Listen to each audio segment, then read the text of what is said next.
Of the guys that I've written about and made videos about, I've probably seen Shai Gilgeous-Alexander play the most, and it's not really even close.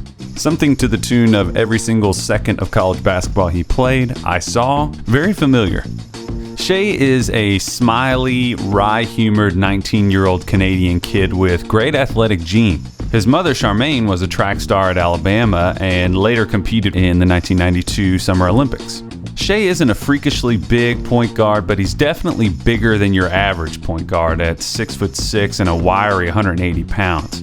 He started Kentucky last year, and he saw his stock make a meteoric rise from unranked all the way into the projected lottery. The most game-changing physical attribute for Shai is his wingspan, which is a startling 7 feet. Very few point guards have this kind of length. He's basically a pterodactyl in a jersey, and I know what you're thinking. First it was Marvel comparisons, and now it's dinosaurs. When is this guy going to stop with the weird comparisons? Never. I'm a really big fan of those slow-motion guys that lack explosive elite athleticism, and yet somehow, inexplicably, they cannot be kept out of the lane. Guys that use their space extremely well and find ways to get into their spots regardless of what the defense tries to do to stop it. It's a big reason why I always love Paul Pierce. Pepe Sanchez is one of my favorite all-time college players, too. There's a deep cut. Shai Gilgeous-Alexander is one of those guys. He's a good athlete, he's just not bouncy or jaw-droppingly fast. He's methodical, steady, and elusive off the dribble. For someone who gets to the rim as often as he doesn't really try to wow anyone with flashy one-on-one moves off the bounce. That might be a result of his handle needing to improve at this point as he progresses, but I still don't expect that skill to change in the NBA. It's just the way he plays. Shai has a skill that you see in a lot of mature point guards in that he has a knack for keeping guys on his hip and dragging them all the way to the hole. Trying to keep Shai out of the lane is probably like trying to grab an eel in a swimming pool in the dark. That's one of the weirder illustrations I've ever come up with, but I stand by it. This point in particular is huge for teams picking in the 7 to 12 range. Shai's also an exceptional pick and roll point guard for a 19-year-old kid. At this point, he's much more of a threat to score than he is to drop a slick dime. There's a little shout out to the name of the channel. But it was fascinating to watch him grow in this respect. By the end of the year, he solely had become the most unstoppable wrinkle in Kentucky's offense when he made good decisions. He didn't always, but when it's winning time, needless to say, it's nice to have a steady 6'6" point guard that can get to the rim pretty consistently or get fouled out of a high ball screen.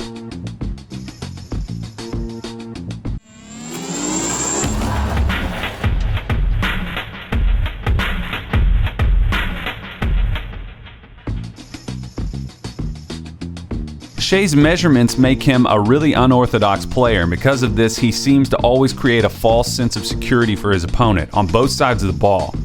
As a defender, ball handlers can get thrown off by the length of his arms, making guys think that an otherwise safe maneuver might be risky. Passers might feel safe making what appears to be a normal pass within the offense and turn it over because, somehow Shai got a hand on that. Shai's most consistently baffling skill for defenses this past year, specifically for shot blockers, was his ability to slither into the lane, claim a space that up to this point did not appear available, and make a layup. He finishes extremely well against length.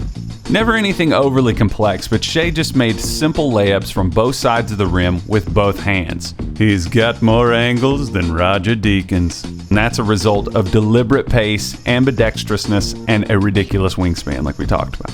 He's like a drummer in a good R&B band. He knows where his groove is, and he's not going to let the context of the moment lure him into a pace that could cause him to make mistakes. He is great about that. He doesn't really play like too fast or out of control, but he does struggle at times with his decision making. Every time you pinpoint an area of improvement for Shai, the common denominator seems to involve his speed and his agility. It's easy to see the advantages that Shai's style of play gives him, but there are questions raised at the same time. Like I said before, he's not a quick twitch athlete, but you can see this in a couple of areas. He doesn't seem to elevate quickly on either side of the ball. As a shooter, Shai does a sort of tiptoe shot that is a little slow. Granted, Shai doesn't force perimeter shots at all, so it's not a huge problem, and really he doesn't have a bad shot bone in his body. He did shoot 40% from 3 and 51% effective field goal percentage on the year, but pretty much all of his shots could stand to speed up a little bit as he goes to the next level.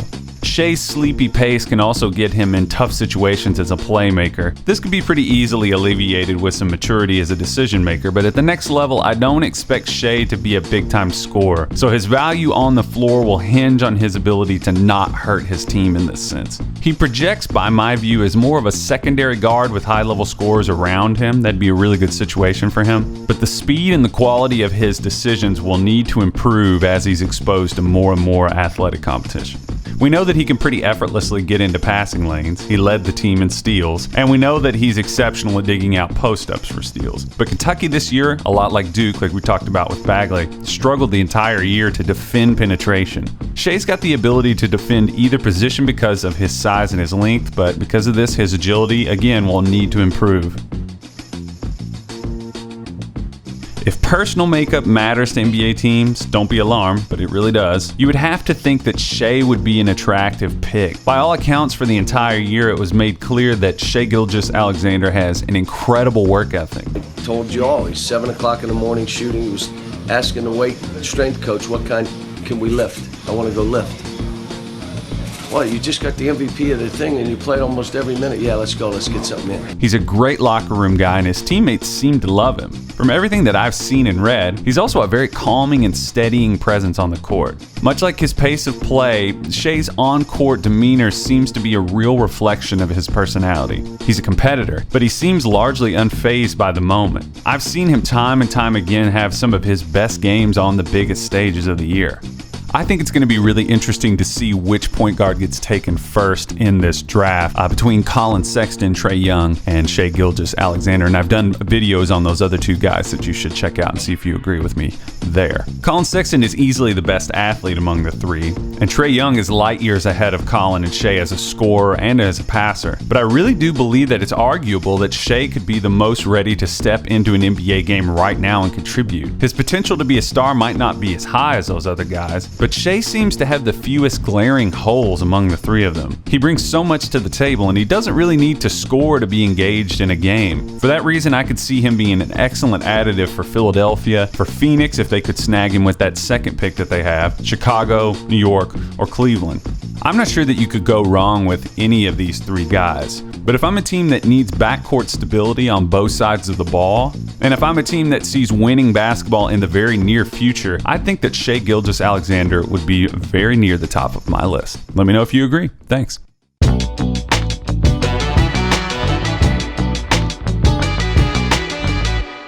Hey folks, I appreciate you watching, and if you like this video, click the like button and be sure to subscribe. You can also follow me on Twitter at JKyleMann. Say hey.